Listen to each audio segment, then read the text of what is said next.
Deus que chama o seu povo pra esta causa santa. O Espírito Santo já se move em nós, já se move em nós, ungidos do Senhor.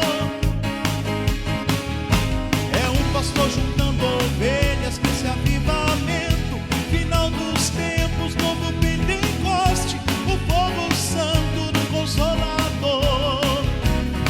Deixa queimar esta fogueira santa, porque este fogo não se apagará. Esta fogueira tem poder de Deus neste lugar. Deixa queimar esta fogueira santa, porque este fogo não se apagará. Esta fogueira tem poder de Deus neste lugar.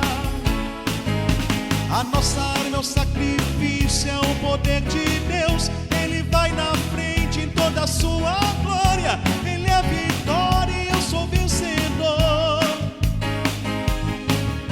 E foi com sacrifício que Elias pode abrir